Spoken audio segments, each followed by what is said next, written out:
70세, 다시 시작된 봄 유기견과 함께 찾아온 기적 같은 사랑. 새벽 5시, 낡은 주택의 지붕 위로 옅은 안개가 내려앉았다. 정호는 스르르 눈을 떴다. 방 안 공기는 서늘했고 벽에 걸린 오래된 시계가 초침 소리를 내며 하루의 시작을 알렸다. 아내가 살아있을 때는 매일 새벽 국 끓는 냄새가 부엌에서 흘러나왔지만 지금은 아무것도 없다. 그는 손때 묻은 주전자를 꺼내 물을 올린다. 주전자 입구에서 하얀 김이 피어오르고 그 김이 겨울 햇살에 부딪혀 부서지는 모습이 마치 흩어진 추억 같았다. 또 하루가 시작됐구나. 속으로 중얼거리는 그의 목소리가 텅 빈 방에 울린다. 창문 너머로 보이는 작은 정원에는 잡초가 무성했다. 한때는 손주가 뛰어놀던 마당이었지만 이제는 그의 발길마저 뜸해진 공간이다. 정호는 찻잔에 뜨거운 물을 부으며 아내의 사진을 바라본다. 희미한 미소와 함께 지난 세월이 한꺼번에 떠올라 마음이 저릿했다. 그는 찻잔을 내려놓고 가벼운 코트를 걸친 채 밖으로 나왔다.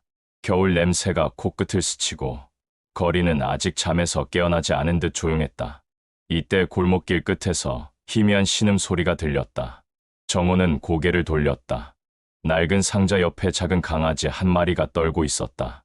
털은 흙투성이었고 눈빛은 두려움과 피곤이 뒤섞여 있었다. 정호는 잠시 망설이다가 조심스레 다가가 손을 내밀었다. 강아지는 겁에 질려 몸을 움츠렸지만 이내 그의 손에서 묘한 온기를 느낀 듯 살짝 꼬리를 흔들었다.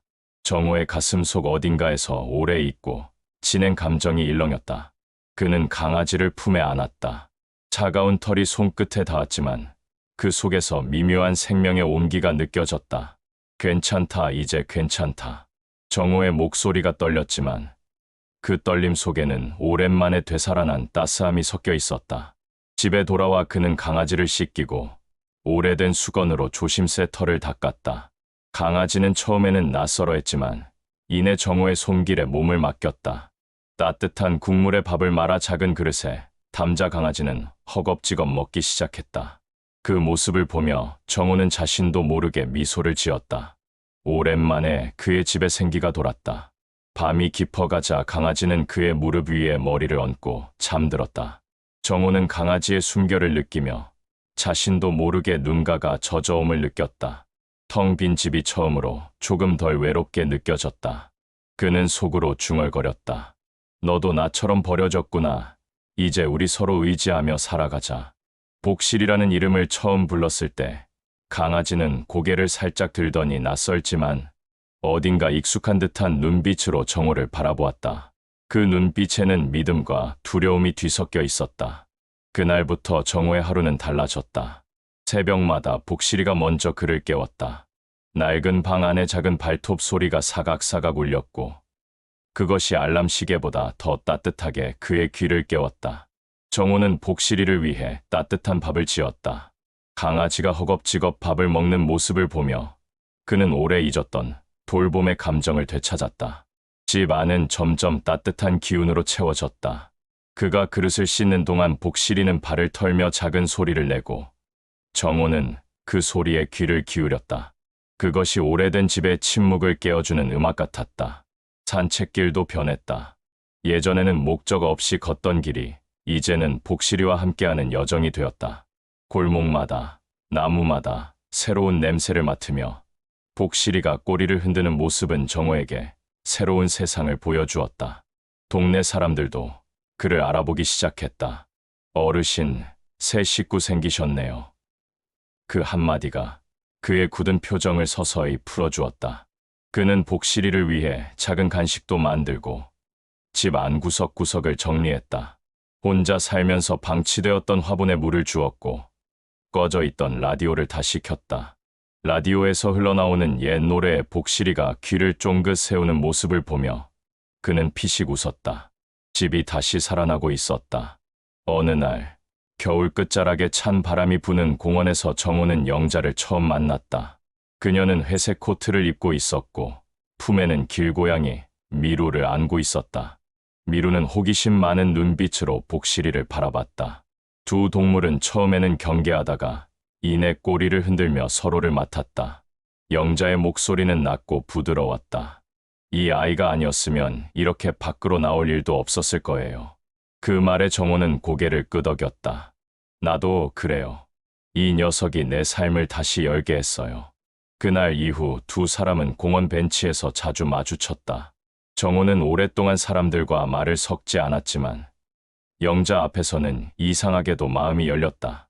그녀가 책 이야기를 꺼내면 그는 옛날에 즐겨 읽었던 시집을 떠올렸다. 그녀가 남편을 병간호하다 떠나보냈다는 이야기를 할 때 그는 자신의 아내를 떠나보냈던 기억을 꺼냈다. 서로의 상실과 외로움이 공명하듯 이어졌다. 대화는 자연스러웠다. 날씨 이야기로 시작해 강아지 고양이의 습성, 음식, 젊은 시절의 추억으로 번졌다. 어느 날은 공원 한쪽 벤치에 앉아 해가 질 때까지 이야기를 나눴다. 차가운 겨울 공기 속에서 두 사람의 숨결이 하얗게 섞였다. 정호는 오랜만에 누군가와 함께 있는 것이 부담스럽지 않았다. 영자도 그랬다. 그녀의 눈동자에는 오랜만에 빛이 돌았다. 그러나 시간이 흐를수록 두 사람은 저마다의 두려움에 부딪혔다. 정호는 또다시 상실을 겪을까 두려웠고 영자는 마음을 열면 상처받을까봐 망설였다. 겉으로는 웃고 있었지만 속으로는 벽을 만들고 있었다. 그 갈등이 표면으로 드러난 건 복실이가 갑자기 아팠을 때였다. 복실이가 먹던 음식을 토하고 기운을 잃자 정호는 눈앞이 캄캄해졌다. 병원으로 달려가면서 그의 손은 떨리고 있었다. 그 옆에는 영자가 있었다. 그녀는 정호의 떨리는 손을 잡아주며 함께 달렸다. 병원 대기실에서 정호는 눈을 감았다. 복실이를 잃을지도 모른다는 두려움이, 그리고 그 두려움이 자신이 여전히 누군가를 사랑하고 있다는 증거임을 깨닫게 했다. 그 순간 그는 알았다. 혼자 버티는 것이 강한 게 아니었다. 누군가에게 기대는 것이야말로 더 큰 용기였다. 복실이가 무사히 회복한 뒤 정호는 영자에게 고백했다. 그동안 나는 사람을 피했어요. 그런데 복실이 덕분에, 당신 덕분에 다시 사람에게 마음을 열 수 있다는 걸 알았어요. 영자의 눈가가 젖었다. 그녀도 작은 목소리로 말했다. 나도 그래요.